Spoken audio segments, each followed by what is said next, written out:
স্কুলের শিক্ষক বকাবকি করতে তৃণমূল নেতার ছেলে স্কুলে বন্দুক নিয়ে দাদাগিরি, অল্পের জন্য রক্ষা পেল ইতিহাস বিভাগের শিক্ষক। পিস্তল নিয়ে স্কুলে ঢুকলো ছাত্র, চাঞ্চল্যকর ঘটনা ঘটল গোপীবল্লভপুর 2 নম্বর ব্লকের অন্তর্গত চোরসিতা চোরেশ্বর হাই স্কুলে। সোমবার দুপুরে ইতিহাস ক্লাসে দুষ্টুমি করার জেরে শিক্ষকের চর থাপ্পড় খেয়েছে।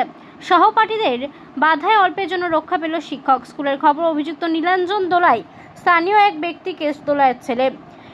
এর আগেও বিদ্যালয়ের নানা অপরাধমূলক কাজে জড়িত থাকার অভিযোগ রয়েছে তার বিরুদ্ধে। ছাত্রীদের উদ্দেশ্যে কটূক্তি করেছে, অশালীন মন্তব্য, এমনকি স্কুলের সিসিটিভি ক্যামেরা ভাঙার মতো ঘটনায় নাম জড়িয়েছে ছাত্রের।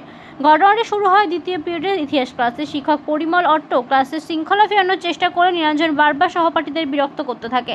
শেষমেশ শিক্ষক তাকে শাসন করতে গেলে একটি গলে চড় মারেন। এতে উত্তেজিত হয়ে ছাত্রী প্রধান শিক্ষকের কাছে অভিযোগ জানাতে যায়। চোরসিতা চোরেশ্বর হাই স্কুলে শিক্ষককে বন্দুক দেখিয়ে হুমকি এবং মারার চেষ্টা তৃণমূল নেতা ছেলের, কি বলবেন? এটা তো একটা দুঃখজনক ঘটনা, কারণ আপনারা দেখছেন তো বর্তমানে পশ্চিমবাংলার যা পরিস্থিতি, তৃণমূলের এটা সংস্কৃতিতে পরিণত হয়েছে। তৃণমূল এর ছেলে, তৃণমূল তার বাবা দলের একটা বেশ দায়িত্ব পদে আছে, তার যদি ছেলে আজ বন্দুক পাচ্ছে কোথায়? এই সমস্ত ছাত্ররা। আসলে তৃণমূলের যে প্রত্যেক নেতার বাড়িতে একটা করে বন্দুক আছে সেটা তারা প্রমাণ দিচ্ছে। বন্দুক, পিস্তল, বোমা এরা এইগুলোকেই ভালোবাসে, এই নিয়েই এরা বেঁচে আছে। পশ্চিমবাংলায় রাজত্ব করছে তৃণমূলের, এটা একবার সংস্কৃতিতে পরিণত করেছে। কি চাইছেন আপনারা? আমরা এটা একটা নিন্দাজনক বা ধিক্কার জানাচ্ছি। এই ঘটনা সত্যি আমাদের কাছে দুঃখজনক।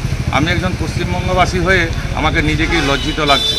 যারা বা যাদের সন্তান এই সমস্ত কাজের সঙ্গে যুক্ত হচ্ছে, তাদের সেই সন্তানদের তো দূরের কথা, তার বাবা মায়েরও শিক্ষা নেওয়া উচিত যে আমরা পশ্চিমবাংলাটাকে কোন জায়গায়, কোন সংস্কৃতিতে এবং পশ্চিমবাংলার সমাজটাকে আমরা কোথায় নিয়ে যাচ্ছি।